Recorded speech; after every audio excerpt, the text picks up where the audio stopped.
ઓમ શ્રી ગણેશાય નમઃ. જય શ્રી કૃષ્ણ મિત્રો. આજે હું સરસ મજાની વાર્તા કહેવા જઈ રહી છું. શંકર ભગવાનનો નંદી અને કૃષ્ણ ભગવાનની ખેતી. તો મિત્રો, સરસ મજાની વાર્તા છે, તમે પૂરી ધ્યાનથી સાંભળજો. એકવાર શંકર ભગવાન કૈલાસ પર બેઠા બેઠા તપસ્યા કરીને ઊભા થઈ રહ્યા હતા. એટલામાં માં પાર્વતીજી ત્યાં પાસે આવ્યા અને શંકર ભગવાનને કહે છે કે પ્રભુ, તમે આખો દિવસ પર્વત પર બેઠા જ રહો છો અને હું આખો દિવસ ઘરનું કામ કર્યા કરું છું, ભૂખી તરસી બેઠી રહું છું. તમે તો કંઈ કમાતા પણ નથી, તો હું શું ખાઉં અને શું બાળકોને ખવડાવું? શું તમે કોઈ દિવસ ધ્યાન આપ્યું છે કે પરિવાર કેવી રીતે ચાલશે? માં પાર્વતી શંકર ભગવાનને બરાબર ખખડાવી રહ્યા હતા અને શંકર ભગવાન ધ્યાનથી ઊભા ઊભા સાંભળતા હતા. હું તમને એક વાત કહું, તમે માનશો? માં પાર્વતીજી શંકર ભગવાનને કહે છે. એટલે ભગવાન બોલ્યા કે દેવી, મેં તમારી સાથે 7 ફેરા લીધા છે, વચન દીધા છે, તમે કહો, હું તમારી વાત જરૂર માનીશ. એટલે માં પાર્વતી બોલ્યા, તો ઠીક છે પ્રભુ, તમે એવું કરો કે તમે વૃંદાવન ચાલ્યા જાઓ. તમારી પાસે એક નંદી બળદ તો છે જ, અને એક બળદ તમે કનૈયા પાસેથી માંગી લેજો ને. કનૈયા પાસે ખેતર તો છે, તમે ત્યાં જઈને ખેતી કરી લેજો. આનાથી આપણું ઘર સરસ ચાલશે, અને પછી ખેતરમાં જે પણ પાકે તે લઈ આવજો, એનાથી ઘર ચાલી જશે. પણ સ્વામી, એક વાતનું તમે ધ્યાન જરૂર રાખજો. તમે ત્યાં જઈને કનૈયાને કહેજો કે જે પણ ખેતરમાં ઉગાડશો, જે પણ પાક થશે, તેમાં ઉપરનો પાક હું લઈશ અને નીચેનો ભાગ કનૈયાને આપી દેજો. તમે આટલું કનૈયાને કહેજો કે ઉપરનો ભાગ પાકનો હું લઈશ, નીચેનો કનૈયાનો.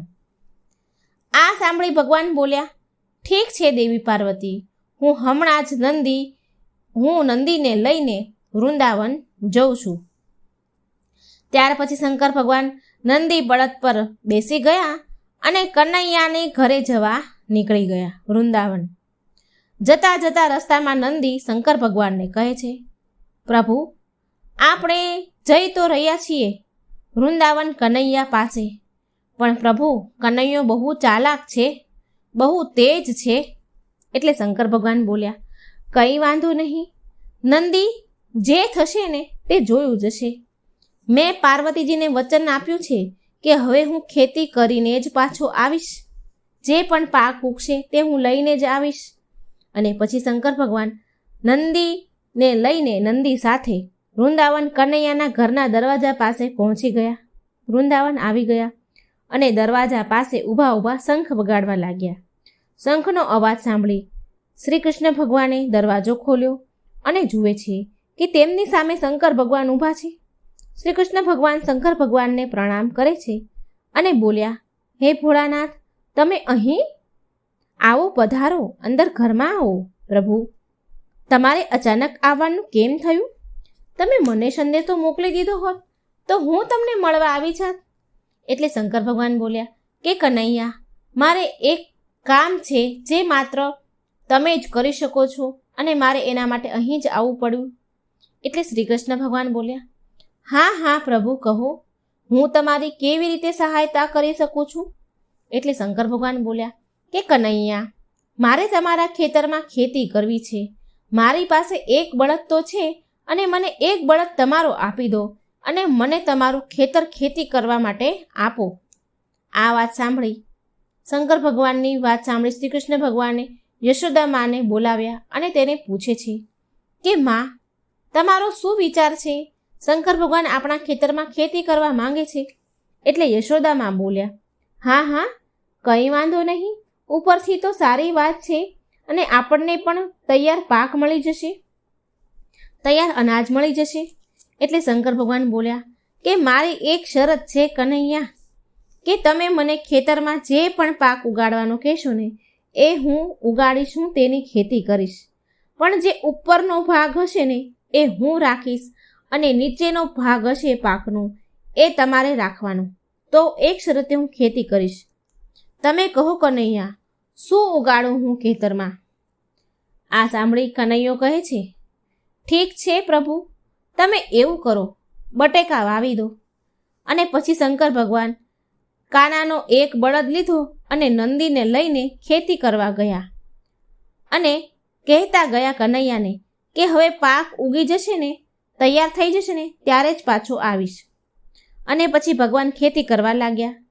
ખૂબ મહેનતથી ખેતી કરી, ખૂબ મહેનત કરી, બટેકા ઉગાડ્યા.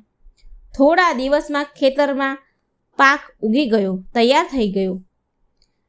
એટલે શરત મુજબ, શંકર ભગવાનની શરત મુજબ નંદી અને શંકર ભગવાન મળીને બટેકાનો જે ઉપરનો જે ઉગેલો ભાગ હતો, જે પાંદડા હોય તે કાપ્યા અને એ પાંદડાનું પોટલું બાંધીને કૈલાસ પર આવી ગયા.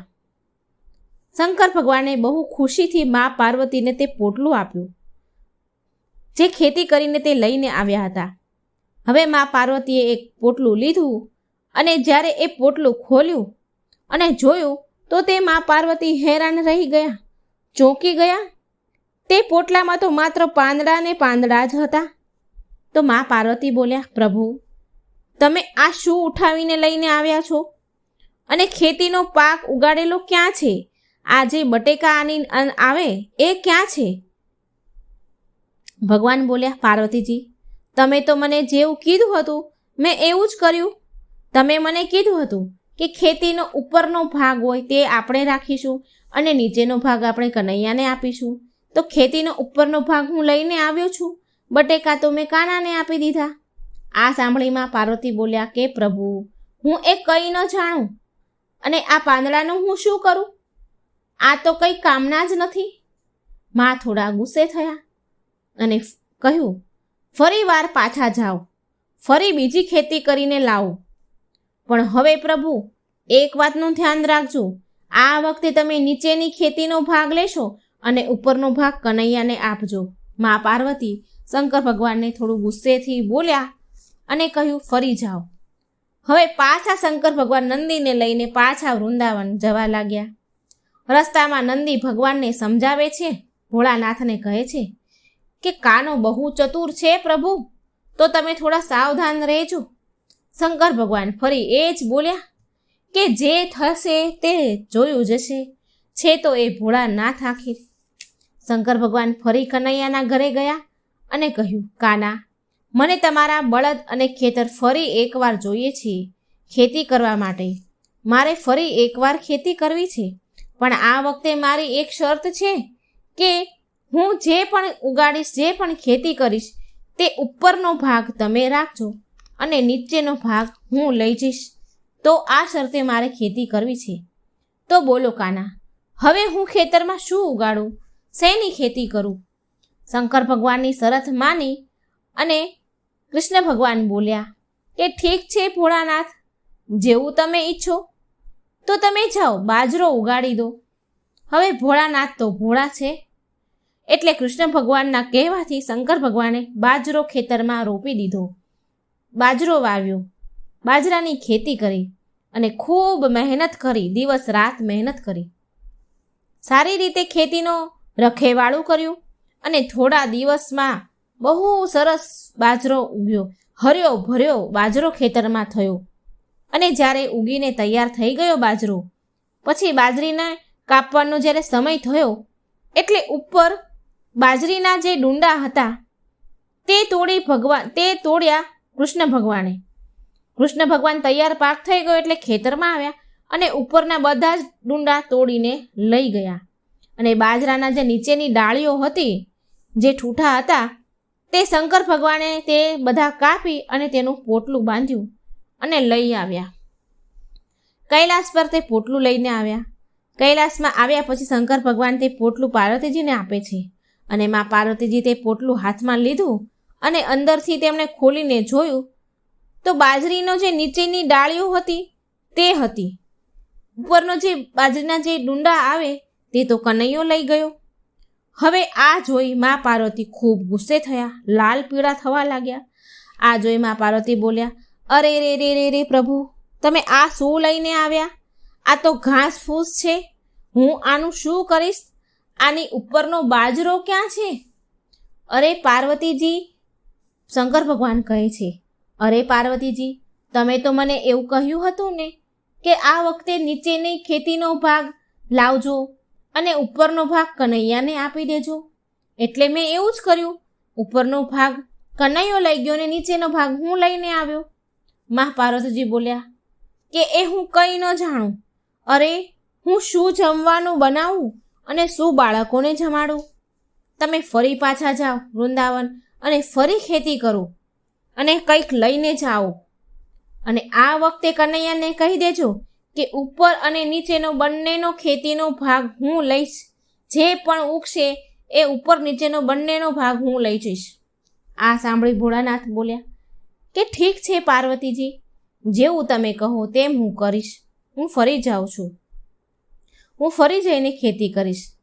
હવે ભોળાનાથ, બિચારા ભોળા, ફરી ભગવાન કનૈયાના ઘરે વૃંદાવન ગયા અને ફરી કનૈયાને કહ્યું કે મને ફરી તમારું ખેતર અને બળદ જોઈએ છીએ, પણ આ વખતે મારી શરત એ છે કે હું નીચેનો અને ઉપરનો બંનેનો ભાગ હું લઈશ.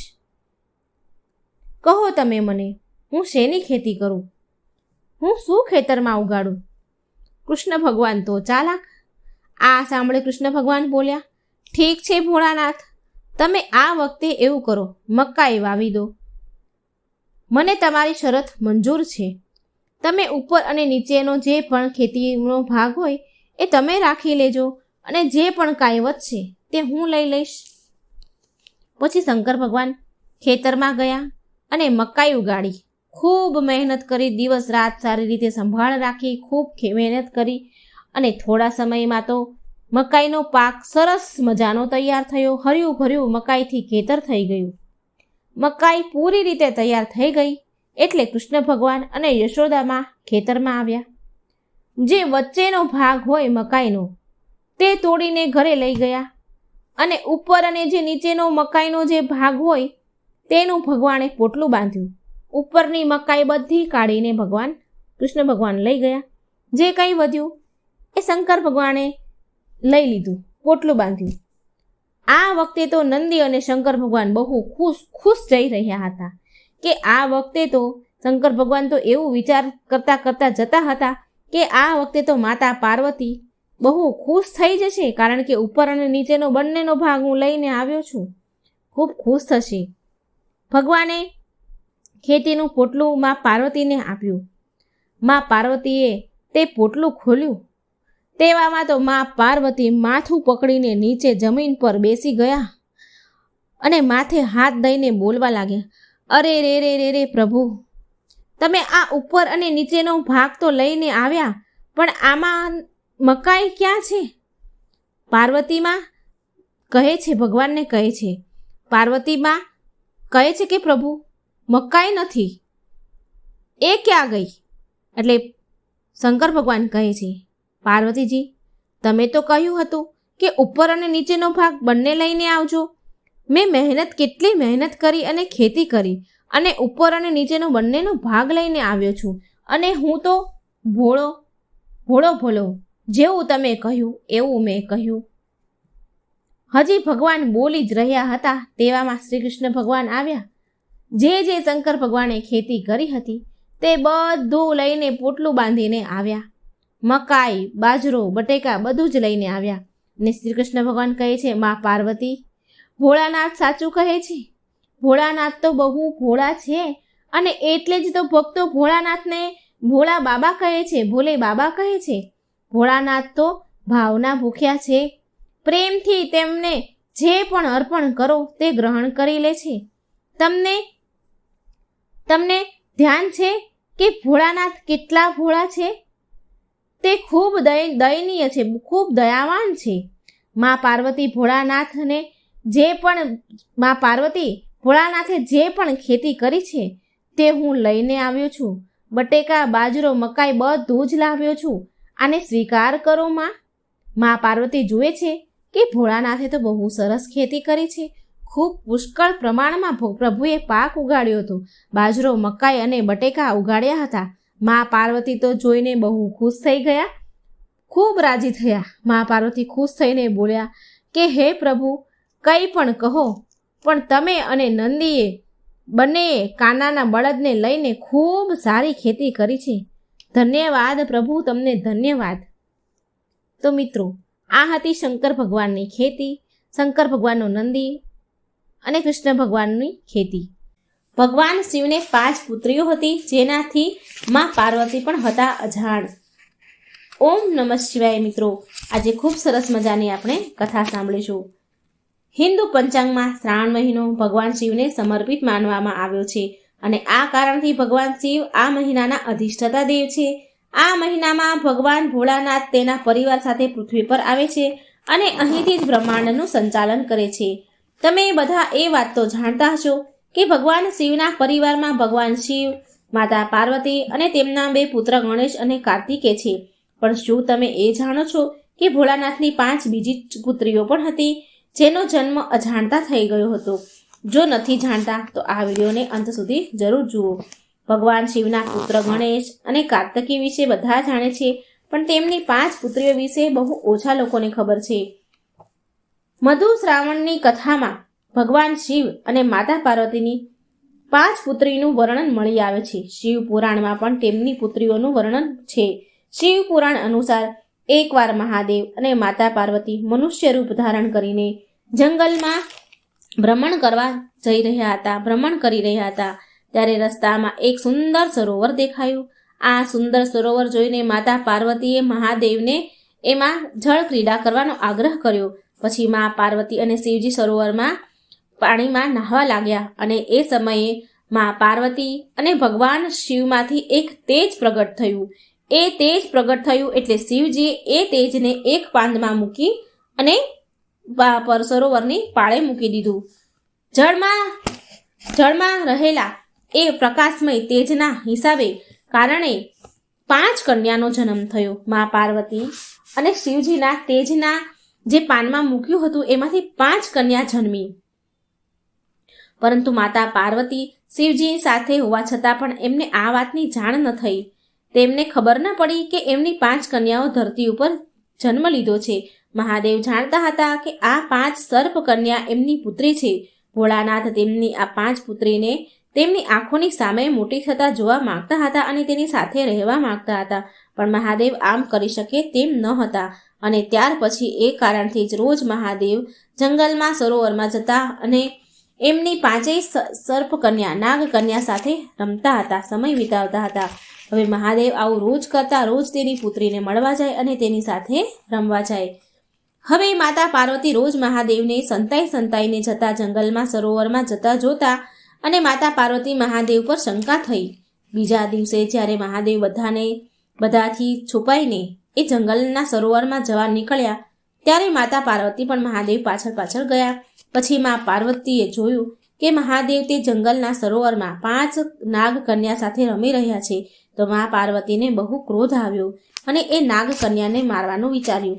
જેવો જ મા પાર્વતીએ નાગ કન્યાને મારવા માટે એમનો પગ આગળ વધાર્યો, તેવામાં મહાદેવ મા પાર્વતીને રોકી લે છે અને બોલ્યા કે આ નાગ કન્યા તમારી જ પુત્રી છે. દેવી પાર્વતી, તમે આ નાગ કન્યાની માતા છો.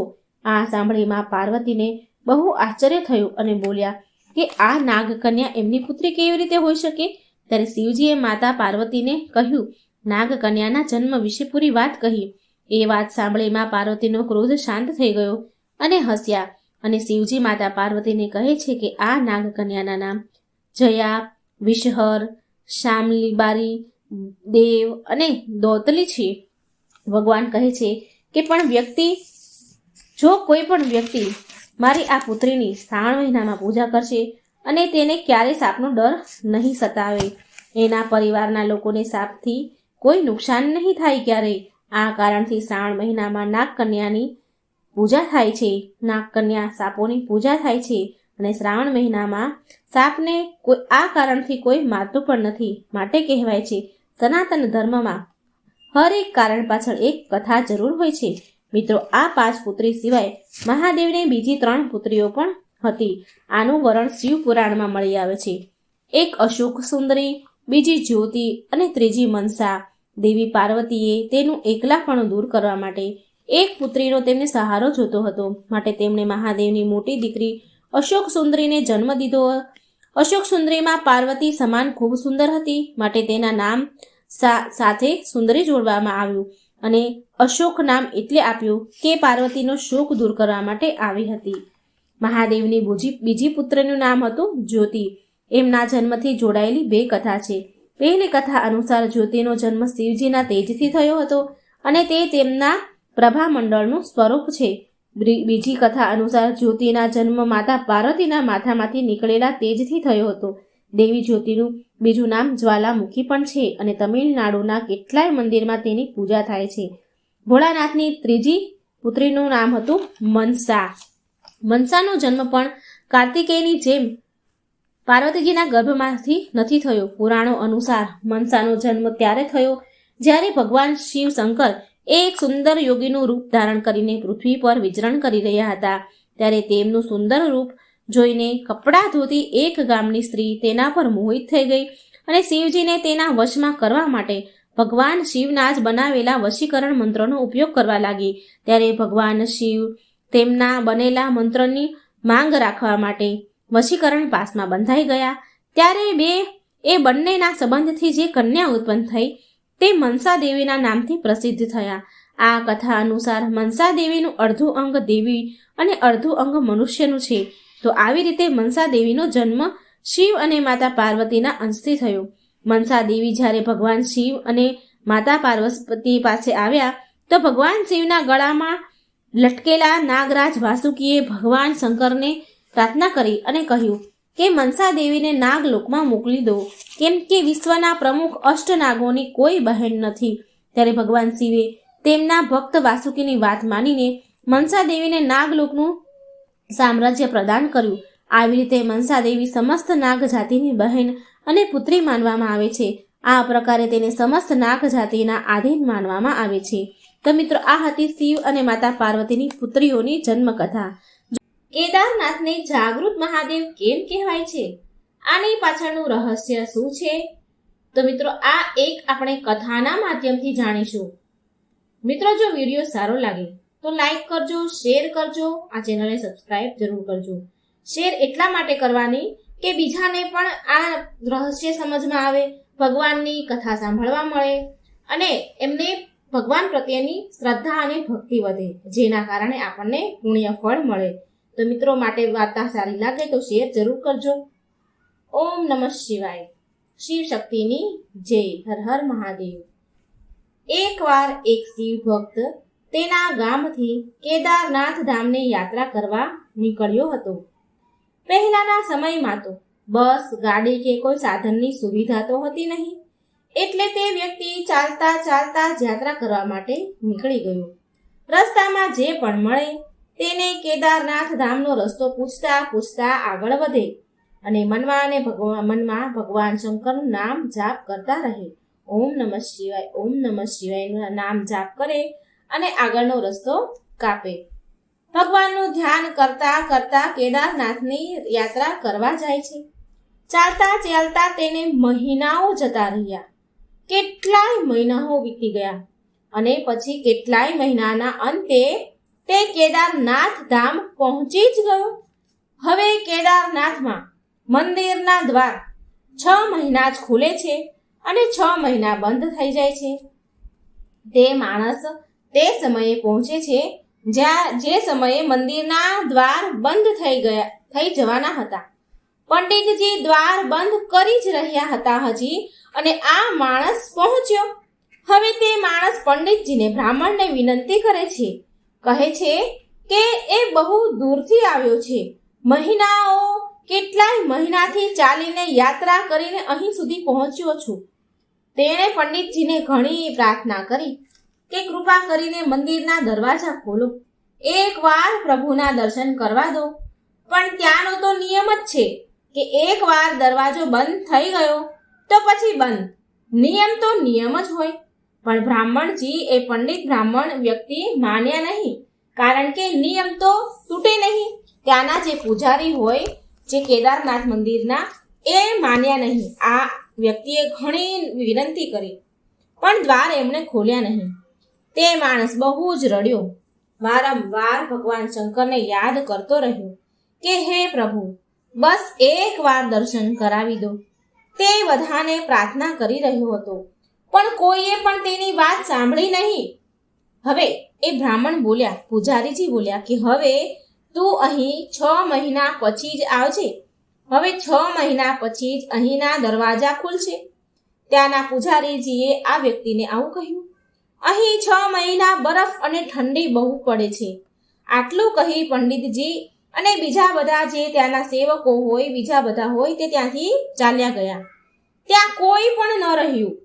માત્ર આ એક જ આદમી યાત્રા કરીને ચાલીને આવ્યો એ જ રહ્યો.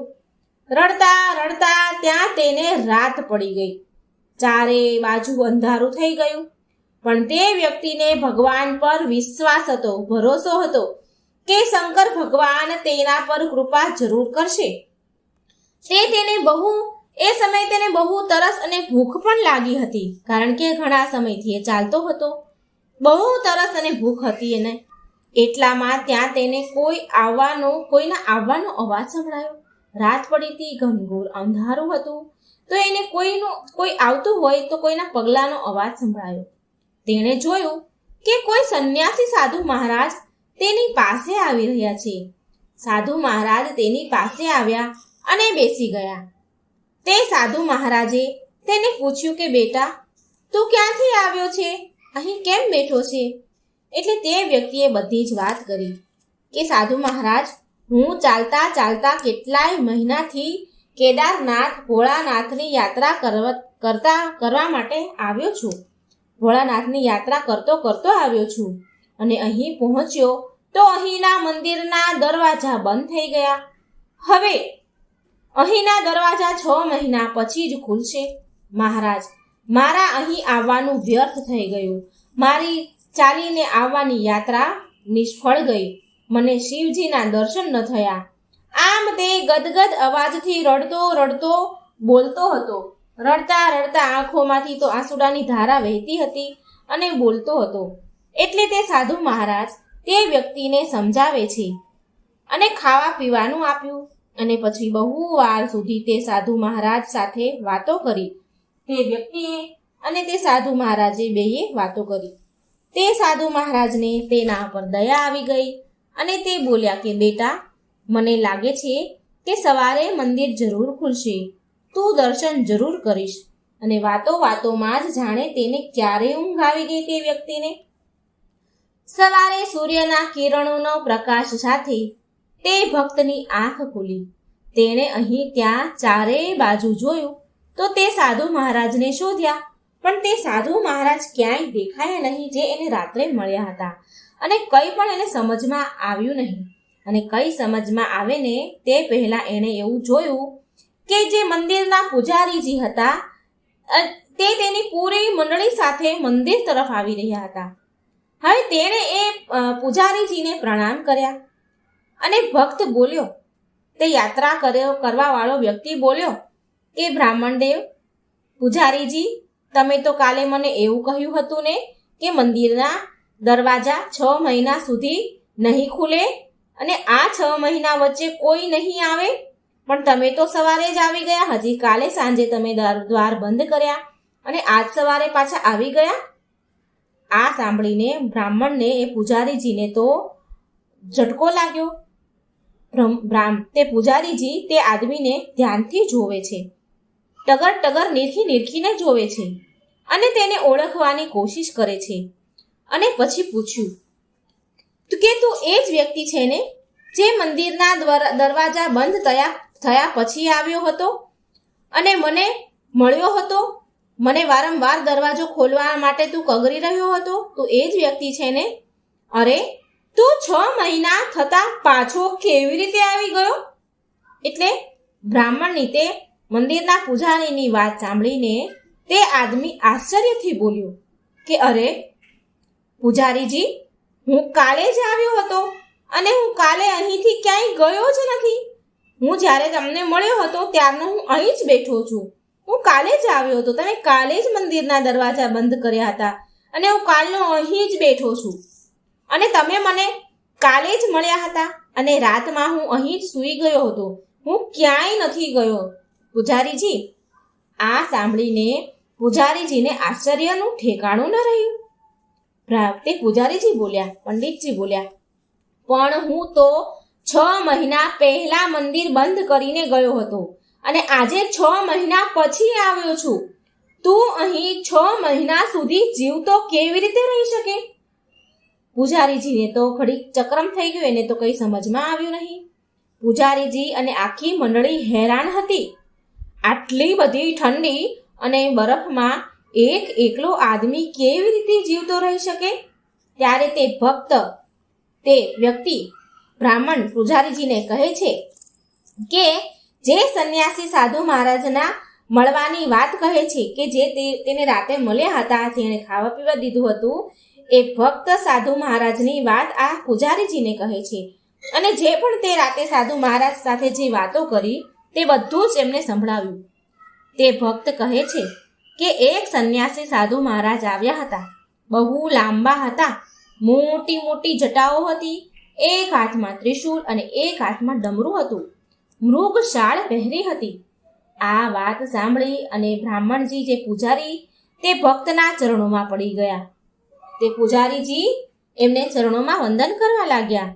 પૂરી મંડળી તે વ્યક્તિના ભક્તના ચરણોમાં પડી ગઈ અને કહ્યું કે અમે તો પૂરી જિંદગી લગાવી દીધી ભગવાનની પૂજા સેવામાં, અમને પ્રભુના દર્શન ન થયા. સાચો ભક્ત તો તું જ છે. તે તો સાક્ષાત ભગવાન શિવના દર્શન કર્યા. ભગવાન શંકરે તેમની યોગ માયાથી તારા 6 મહિનાના દિવસ એક રાતમાં પરિવર્તન કરી દીધું. કાળચક્રને નાનું બનાવી દીધું. આ બધું તારું પવિત્ર મન અને તારી સાચી ભક્તિ અને વિશ્વાસના કારણે થયું છે. તારી ભક્તિને પ્રણામ હો. તો મિત્રો, આ હતી કેદારનાથના જાગૃત મહાદેવ કેમ કહેવાય છે. ભગવાનને કેટલી શ્રદ્ધા અને વિશ્વાસ હોય કે ભગવાન આપણું કામ કરે. ચોખ્ખું મન, પવિત્ર મન હોય તો ભગવાન આપણી પાસે જરૂર આવે છે. ભગવાન બન્યા ભિખારી. આ ભોળાનાથની અને એમના ભક્તની વાર્તા છે. મિત્રો, ધ્યાનથી પૂરી સાંભળજો. ભગવાનની કથાઓ સાંભળવાથી મન શુદ્ધ થાય છે. આ વાર્તા છે ગિરધર નામના એક સોનીની. એને સોનાની એક દુકાન હતી. ગિરધરની આદત હતી રોજ સવારે દુકાન ખોલે એટલે રોજ સવારમાં ભગવાન શિવજીની પૂજા આરાધના કરે, ભગવાનના નામ મંત્ર જાપ કરે અને પછી ધંધા પર બેસી ધંધાની શરૂઆત કરે. ગિરધર ભગવાનની પૂજા તો બહુ કરતો હતો, પણ ક્યારેય પણ કોઈ જરૂરતમંદ કે કોઈ ગરીબની મદદ કરતો ન હતો. કોઈ પણ ગરીબ, કોઈ જરૂરિયાતમંદ એની દુકાનના દરવાજા પર માંગવા આવે તો તેને ભગાડી દેતો હતો. એ કોઈ દિવસ કોઈને પણ દાન પૂન કરતો ન હતો. એક દિવસ ગિરધરે તેની દુકાન ખોલી અને ભગવાનની હજી પૂજા કરતો જ હતો. શિવજીના નામ જાપ કરતો હતો, ઓમ નમઃ શિવાય, ઓમ નમઃ શિવાય. તો એટલામાં તેની દુકાન પર એક ગરીબ ભિખારી આવે છે અને ગિરધર પાસે મદદ માંગવા લાગ્યો. કહે છે, શેઠજી, બહુ જ ભૂખ લાગી છે, થોડા પૈસા આપી દો તો કંઈક ખાઈ લઉં. મને થોડી મદદ કરો, હું ખૂબ જ ભૂખ્યો છું. તો ગિરધર પૂજા કરીને ધંધા પર બેઠો અને ભિખારીને જાકારો આપવા લાગ્યો. જા જા, હટ અહીંથી. સવારમાં મગજ ખરાબ કરવા ક્યાંથી આવી જાઓ છો? બસ દુકાન ખોલવાની જ વાટ હોય છે. ભિખારીની તો લાઈન લાગી જાય છે. ચલ જા અહીંથી. ભિખારીને નિરાશ કરી અને ત્યાંથી ભગાડી દીધો. તે ભિખારી નિરાશ થઈને ત્યાંથી ખાલી હાથે પાછો વળી ગયો.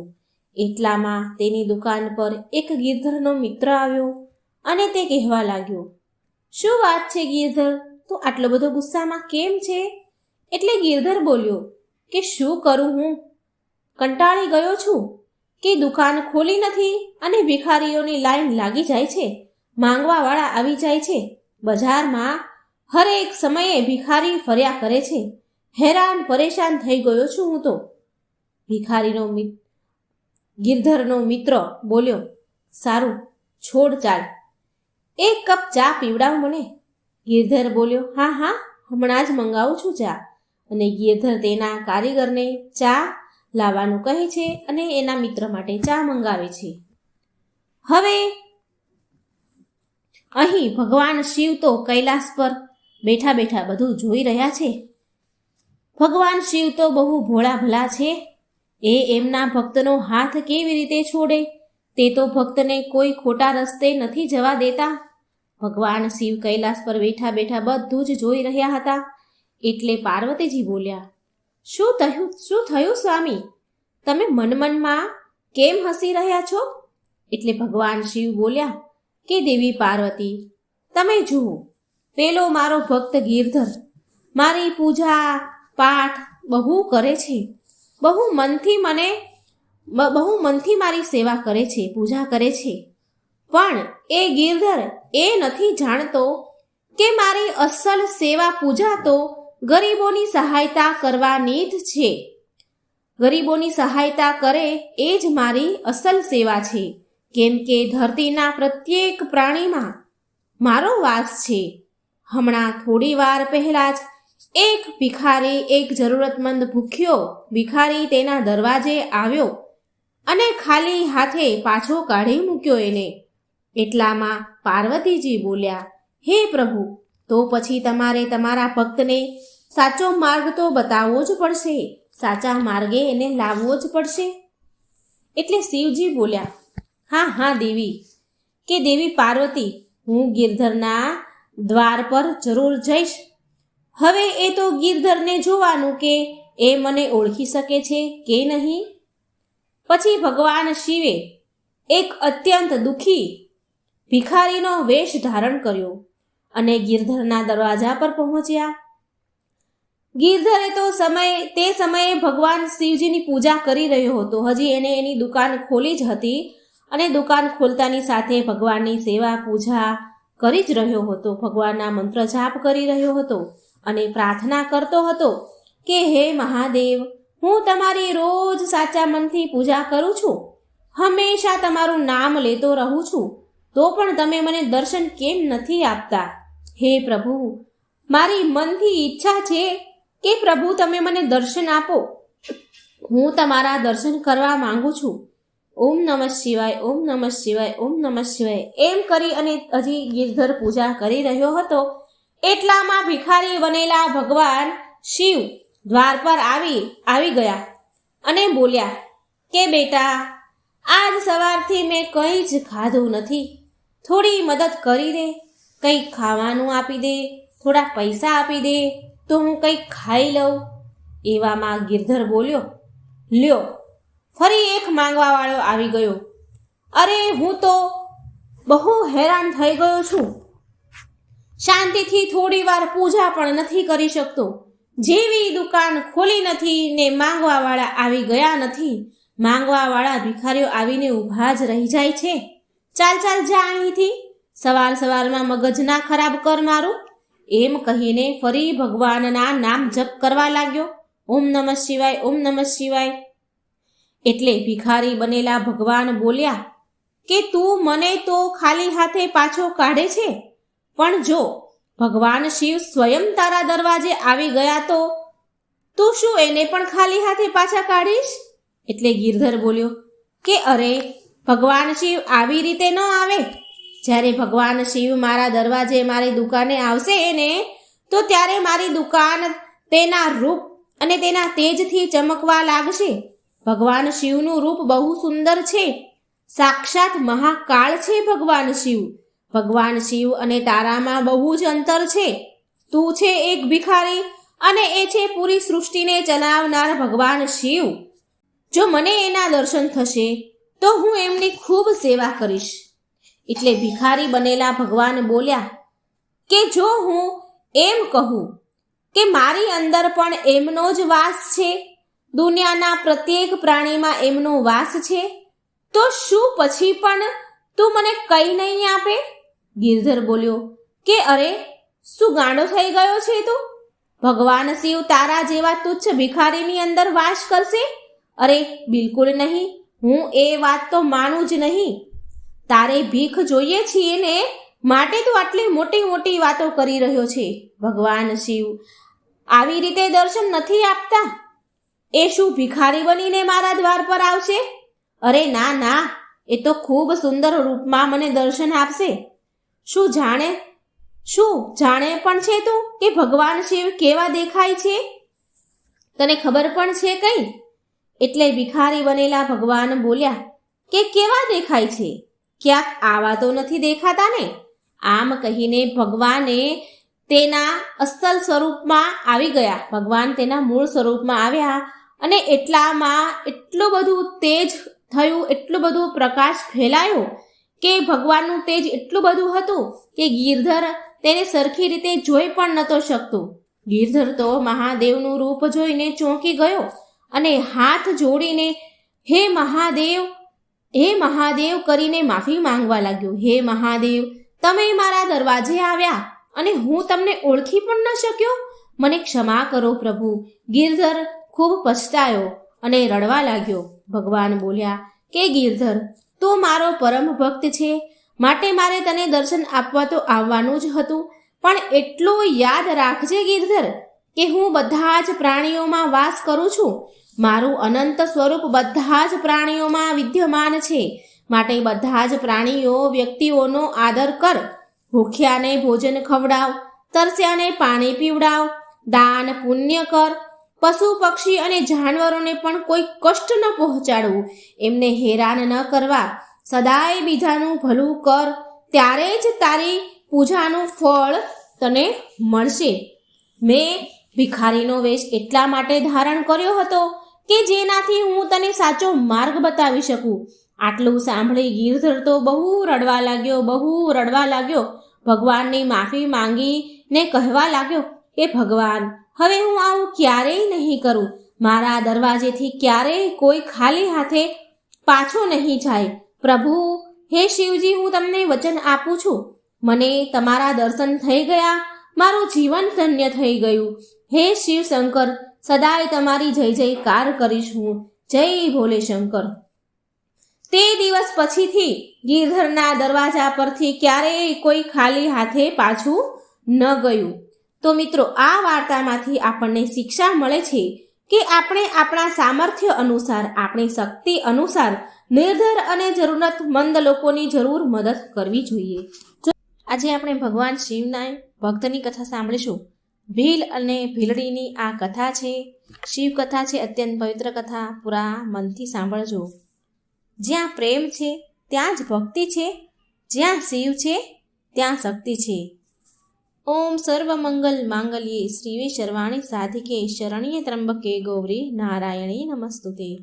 ઓમ નમઃ શિવાય. મિત્રો, આજે આપણે ભીલ અને ભીલડીની શિવ ભક્તિની કથા સાંભળીશું. સ્કંદ પુરાણમાં આ કથાનું વર્ણન કરવામાં આવ્યું છે. સિંહકેતુ પંચાલ દેશનો એક રાજા હતો.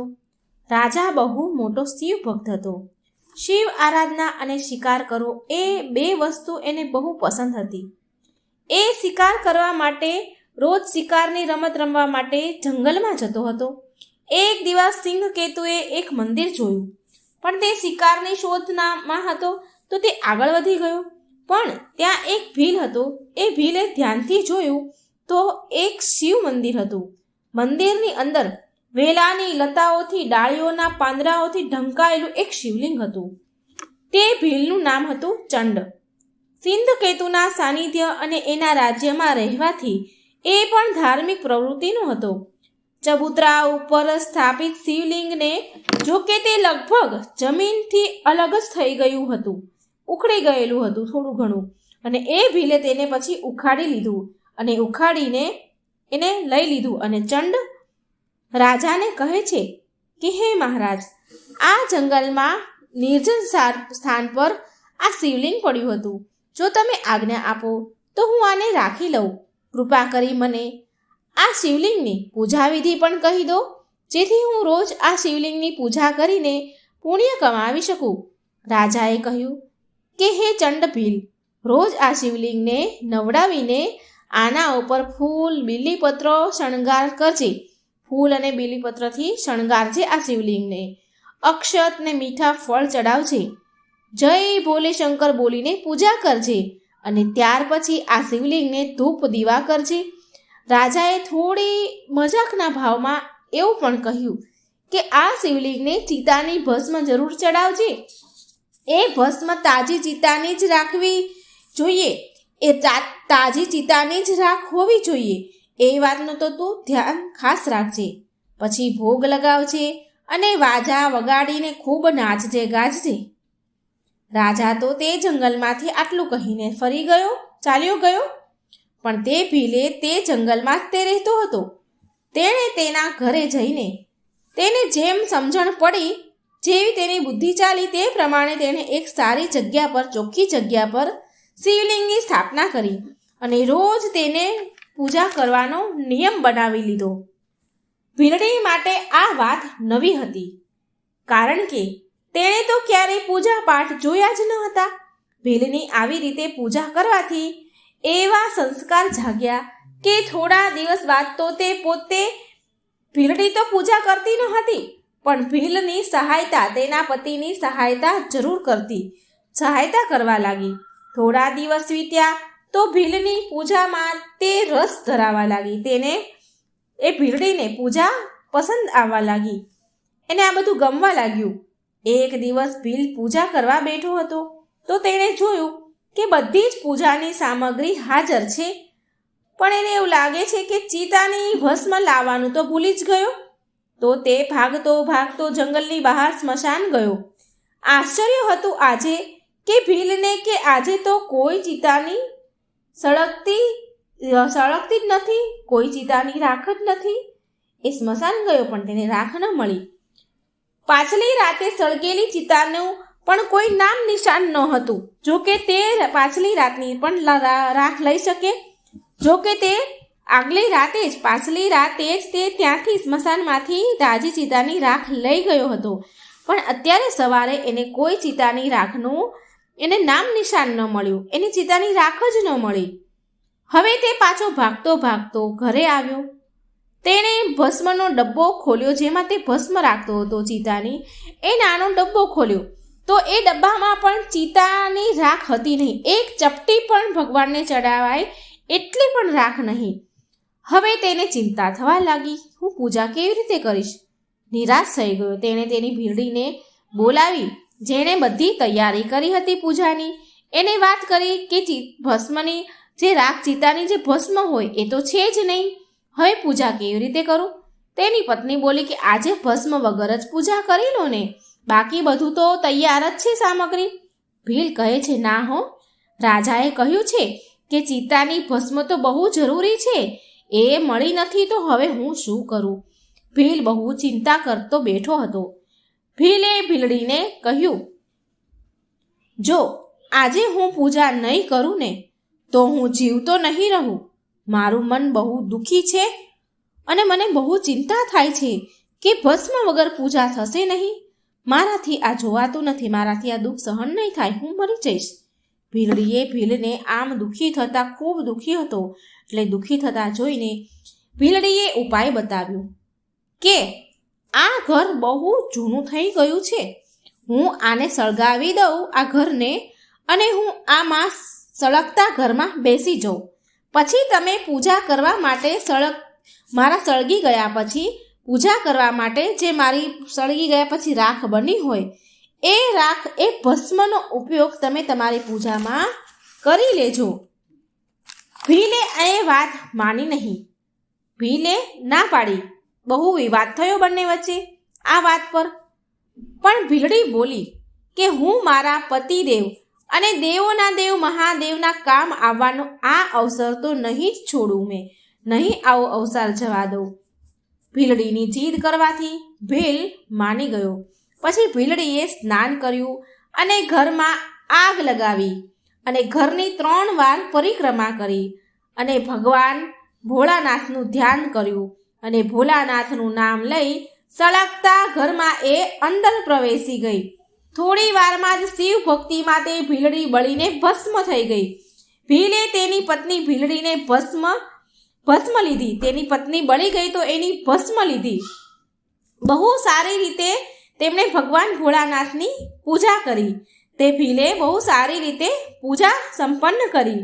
એ ભોળાનાથની પૂજા એને એનું ધ્યાન હતું, એટલી શ્રદ્ધાથી કરી કે એ ભૂલી જ ગયો કે એની પત્ની આગ લાગી, એ પત્ની બળીને ભસ્મ થઈ ગઈ છે, આગ લાગી ઘરમાં.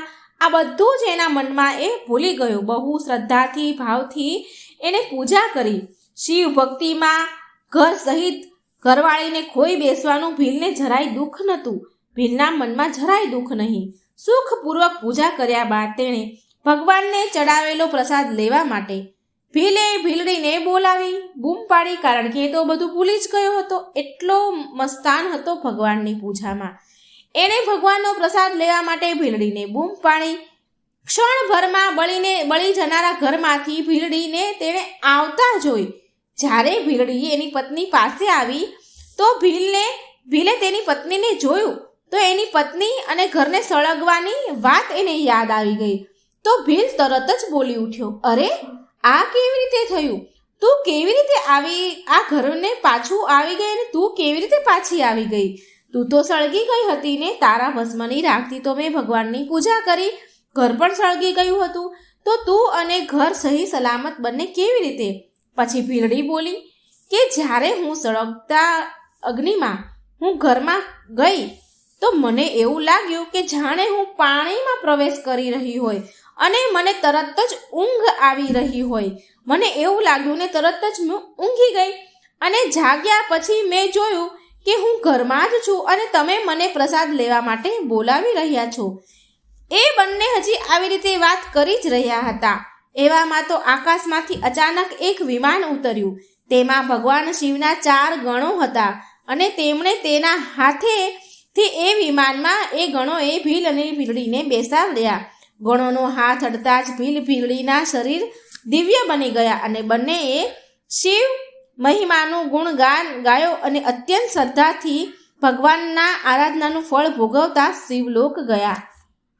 ઓમ નમઃ શિવાય. શક્તિપતિની જય. જય મા પાર્વતી. હે મિત્રો, આ ભીલ અને ભીલડીની વાર્તા પૂરા મનથી ધ્યાનથી સાંભળજો અને બીજાને પણ શેર કરજો.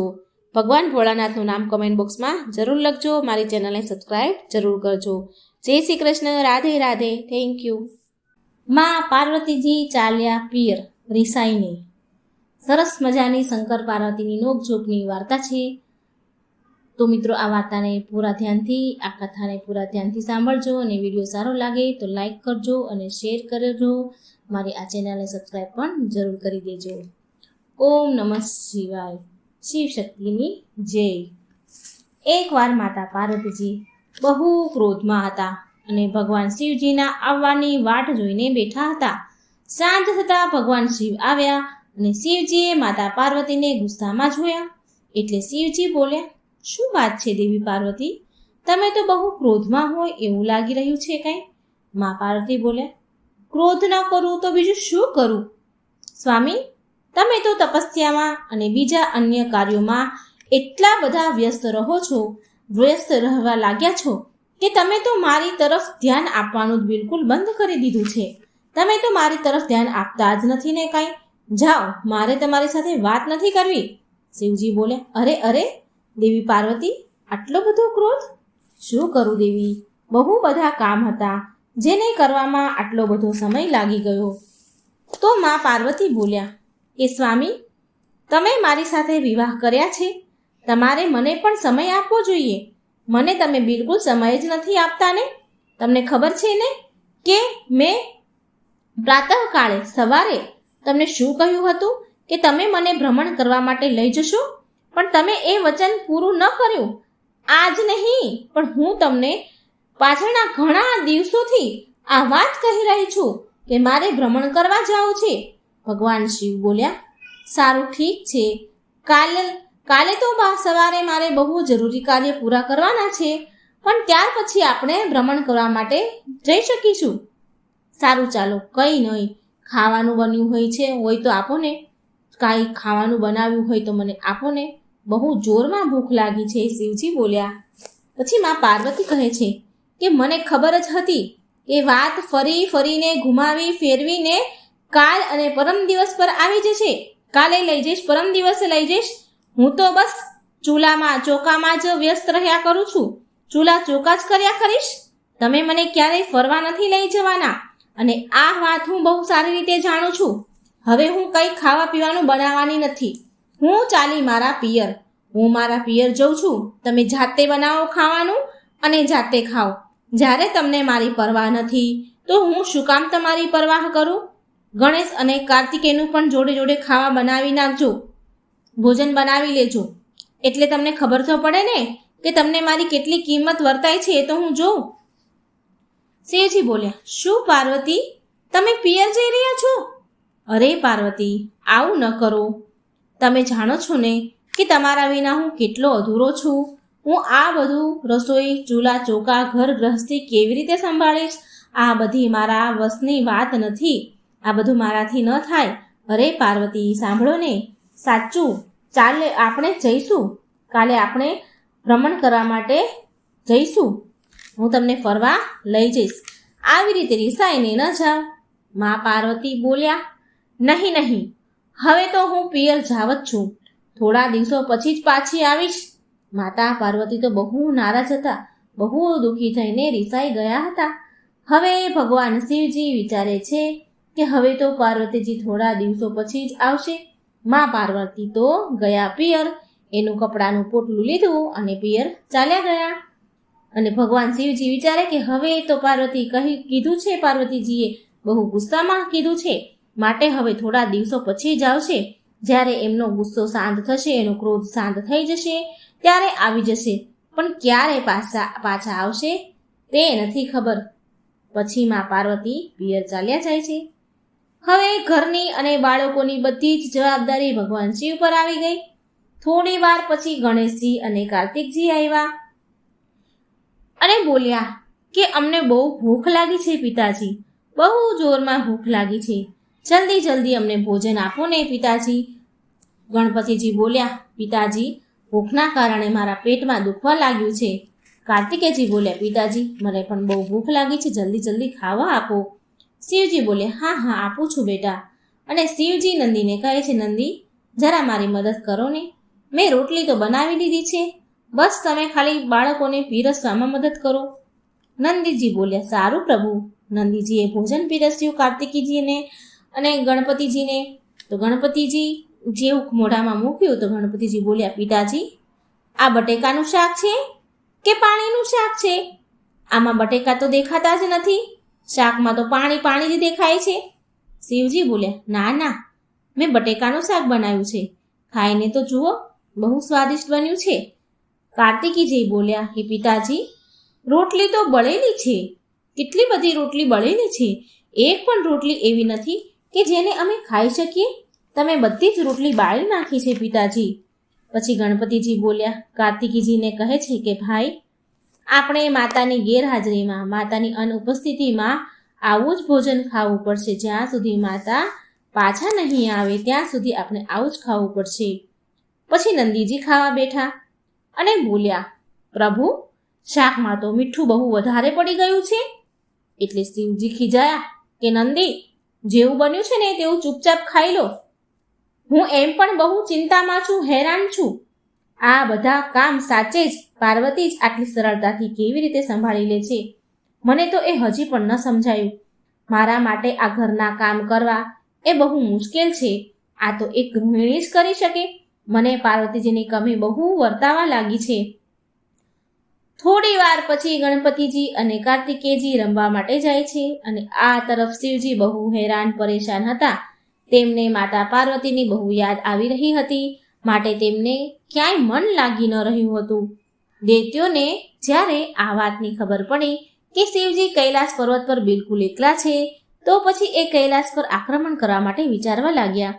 દૈત્યો એકબીજાને અરસપરસ બોલી રહ્યા હતા કે આ સમયે મહાદેવની શક્તિ ક્ષીણ છે, કેમ કે સૂચના મળી છે કે પાર્વતી એમનાથી રિસાઈને પિયર ચાલ્યા ગયા છે. બીજા અસુરો બોલ્યા, અરે આ તો આપણા માટે બહુ સારો મોકો છે, બહુ સારો સમય છે. શિવજીને બંદી બનાવીને આપણે કૈલાસની સાથે સાથે પૂરી પૃથ્વીને જીતી શકીએ છીએ. તો બીજા અસુર બોલ્યો કે પછી વાર શેની, ચાલો આપણે કૈલાસ પર આક્રમણ કરી દઈએ. આ તો એમ પણ પાર્વતી શિવજીથી નારાજ છે અને શિવની શક્તિઓ તો એમ પણ પાર્વતીના ગયા પછી નબળી પડી ગઈ હશે. દૈત્યો ભગવાન શિવ સાથે યુદ્ધ કરવા માટે તૈયાર થઈ ગયા. આ તરફ કૈલાસ પર શિવજી બહુ હેરાન પરેશાન હતા. એકલા એકલા બોલીને બડબડી રહ્યા હતા કે દેવી પાર્વતીજી, તમે રિસાઈને કેમ ચાલ્યા ગયા છો? તમારા વગર કૈલાસ બિલકુલ સૂનું સૂનું થઈ ગયું છે. તમારા વિના બધું જ અધૂરું છે. હું પણ તમારા વિના બહુ અધૂરો છું. પાછા આવી જાઓ પાર્વતીજી. આમ એકલા એકલા બોલી રહ્યા હતા. ગણેશ અને કાર્તિકીજી પણ તમને બહુ યાદ કરે છે અને મને પણ તમારે બહુ યાદ આવી રહી છે. હવે ગણેશ અને કાર્તિકે હનુમાનજીના ઘરે રમવા ગયા છે અને રમીને આવશે તો એને ભૂખ લાગશે. તેના માટે લાય હું કંઈક બનાવી લઉં, એમ કહીને શિવજી રસોઈ બનાવવા લાગ્યા. શિવજી બાળકો માટે ભોજન તૈયાર કરવા લાગ્યા. અને આ તરફ કૈલાસ પર દૈત્યો બધું જ સંતાઈને છુપાઈને બધું જોઈ રહ્યા હતા અને બોલ્યા કે મોકો સારો છે, ચાલો કૈલાસ પર આક્રમણ કરી દઈએ અને શિવજીને બંદી બનાવી લઈએ. આમ કહી આક્રમણનો નાદ કર્યો. આક્રમણ એમ કહી નાદ કર્યો. એટલામાં તો માતા પાર્વતી આવી જાય છે કૈલાસ પર અને બોલ્યા, સ્વામી તમે ક્યાં છો? હું થોડા દિવસ માટે પિયર ચાલી ગઈ તો તમે તો બિલકુલ ધ્યાન આપવાનું છોડી દીધું ઘરનું. શિવજી બોલ્યા, શું કરું પાર્વતી, તમારા વિના હું અધૂરો છું. તમે જતા રહો છો તો મારી શક્તિઓ પણ ક્ષીણ થઈ જાય છે. માટે ક્યારે તમે મારાથી રિસાઈને ન જશો? પાર્વતીજી બોલ્યા, સારું સારું સ્વામી, હવે હું રિસાઈને ક્યારેય મારા પિયર નહીં જાઉં. મને ખબર છે કે દૈત્ય તો આ વાટ જોઈને જ બેઠા હોય છે કે ક્યારે શિવ અને શક્તિ અલગ થાય અને ક્યારે કૈલાસ પર હુમલો કરીએ. એ લોકોનો કોઈ ભરોસો નથી. મારી પાછળ મારું આટલું સુંદર ઘર, સજાવેલું ઘર મારું તોડી ફોડી નાખશે. સ્વામી ચાલો આજે તો દૈત્યોને પાઠ ભણાવી જ દઈએ.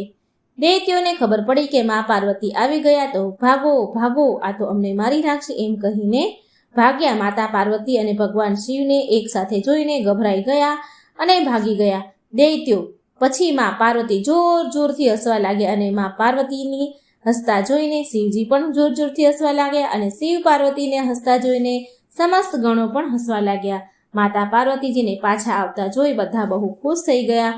ગણપતિજી અને કાર્તિકે પણ પાછા રમીને આવી ગયા એટલે એમણે માતા પાર્વતીને જોયા તો એ પણ બહુ ખુશ થયા અને પૂરો કૈલાશ ખુશીથી ઝૂમવા લાગ્યો. તો મિત્રો કેટલી સરસ હતી ભગવાન શિવ અને પાર્વતીની નોકઝોકની વાર્તા. તો મિત્રો વિડીયો લાગે હા સારો તો શેર કરજો, લાઈક કરજો અને મારી ચેનલને સબસ્ક્રાઈબ જરૂર કરજો. કોમેન્ટ બોક્સમાં બની શકે તો ભગવાનનું નામ પણ જરૂર લખજો. જય શ્રી કૃષ્ણ. રાધે રાધે. Thank you.